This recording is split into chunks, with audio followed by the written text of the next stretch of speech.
What up, y'all? T-Biz here, and we're keeping the McFarlane Collector Edition train rolling today. I feel like crap, but we're still going to do it. I'm not really sick. I think my body is just, I don't know, gets damaged from work. I don't know, psychologically and physically.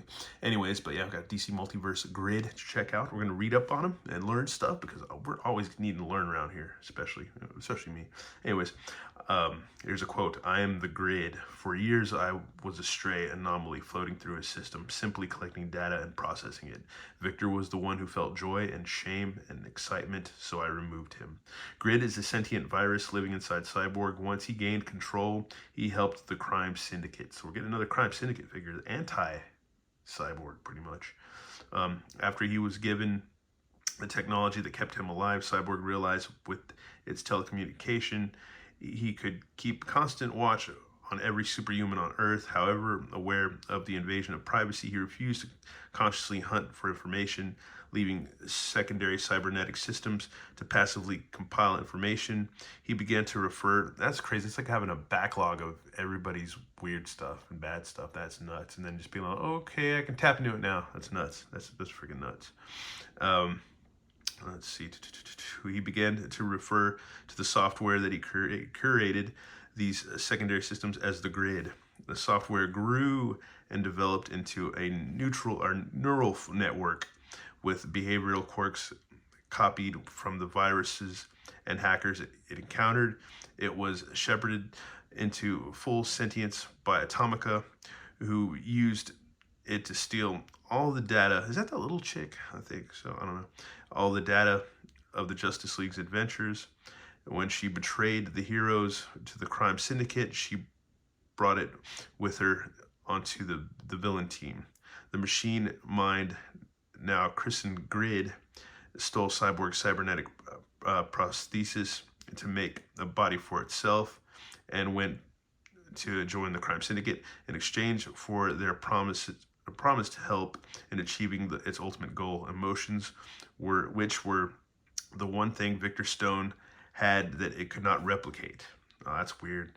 Yeah, it's like AI and stuff or whatever. Anyways, forever evil. Grid served the crime syndicate in their scheme to take over the world. Acting as a data hub, he was instrumental to their plan to take over the global telecoms infrastructure, one city at a time, during a worldwide blackout that the group had engineered. He was eventually stopped by Victor Stone, who had been given new prosthesis by his father, and who attacked with the aid of the Metal Men, a gang of non-networked robots. The group appealed to Grid's nascent ego, causing him to disconnect from wireless contact to fight them, after which they seemingly killed him. So there you go. And it goes on a little bit, but let's see, powers and abilities. Let's see, robot body. Grid constructed a body out of Victor Stone cybernetics, superhuman strength, superhuman durability, regeneration, shape-shifting energy, projection, technopathy. As a sentient computer program, Grid can gain complete control of any system it has unfettered access to, allowing it to manipulate data or rearrange security privileges. Abilities: enhanced intellect. Let's see, weaknesses: power limitation, no physical body, technology reliability. Let's see, and restricted senses. Yeah, that's crazy. Anyways, let's go ahead and check this guy out, man. Let's go ahead and check the back of the package, which got some cool art on the back, some comic art. That's freaking rad. And yeah, let's go ahead and get Grid from Forever Evil open. Already on, here's Grid and everything he comes with. And yeah, it's crazy. I was having a hard time ripping out of the box, and I wonder why, because he comes with the little card holder, which all the other figures didn't come with, but he comes with. So that's kind of weird that they maybe decided early on that this figure is going to come with that and the rest weren't. I don't know. It's kind of weird, but there you go. People get up in arms about these. Get really up in arms. Anyways, I think it makes for a cool display. If you don't have it, I don't know. I think it does. If you have the room and you can display all of them with a card holder thing, I think it probably looks pretty cool, but that's just me. I don't know. Whatever. Teach their own. I don't care. Anyways, Grid, real name NA. Grid was a software program that gathered information for Cyborg. The program grew and evolved into a living computer virus. It's in its new malevolent form. This sentient form of artificial intelligence attacked the Justice League, forming an alliance with the Earth 3's crime syndicate.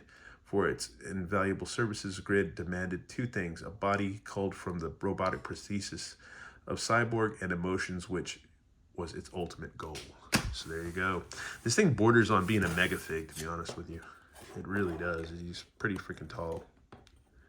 He is pretty freaking tall, because here we have next to Simon Baz, who's also posed up in the last review. And yeah, he's a freaking tall figure, man. Really super tall.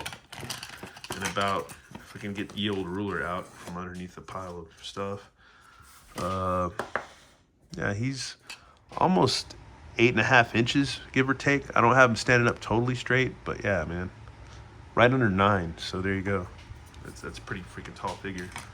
And yeah, let's take a closer look at Grid. Pretty freaking neat. That's crazy. Let's look at all the detail. Let's try to do that at least. Here we go. Wow, that's nuts. It's got like one dark eye, one green eye. That's nuts. All this freaking detail. Back. His butt. His prosthesis. That's cool, the red paint, how they did that. That is pretty freaking cool. Too bad they couldn't make this arm translucent and then just painted it. That would have been pretty rad to do that, to be honest with you. Yeah, his feet, all that. Freaking cool, man.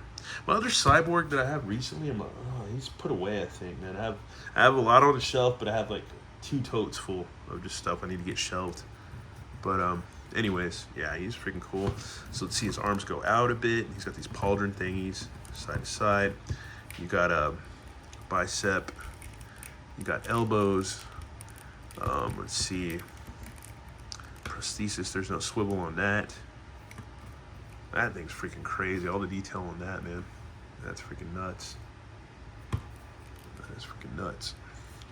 Even on his elbows, there's detail in there too. But it's also detented, as you can see. His midriff, decent. Swivels about a lot. His waist, pretty decent. His legs can go out, almost do splitsies. Let's see. Also kind of ratchety too, man, so that's cool. And then he's got knees that are detented, and a swivel at the bottom of the knee. And then he's got ball joint on rocker pivot, which is pretty tight, so it's going to be hindered a little bit, but well, oh well. It's going to do what it needs to do. It doesn't need to go full 360. But anyways, yeah, all we got to do now is just get this guy all kind of posed up somehow, the best that we can. And folks, he actually poses decently, so that's cool. For being such a big, bulky figure, he can pose, so that's freaking awesome. That is a win-win in my opinion. Because sometimes bulky figures like these, I mean, his arms are just detented right enough for him to hold that, because it's a beefy figure. That's a lot of plastic. It's solid. It's not hollow, so yeah. For him to be able to hold that pose, that's pretty darn good. That is freaking cool. And once again, he's open for customization. If you're a badass painter and could do all the detail in this, man, you could paint away at this thing and make it really pop and look really cool. Add a bunch of extra detail to it. Man, that's freaking neat, dude. Evil anti-cyborg, man. He's like a, that's freaking dope. That is freaking cool. I like him, man. He's rad. He is freaking rad. Anyways, that's it for this review. Once again, thanks for watching all, and have a good one. All right, later.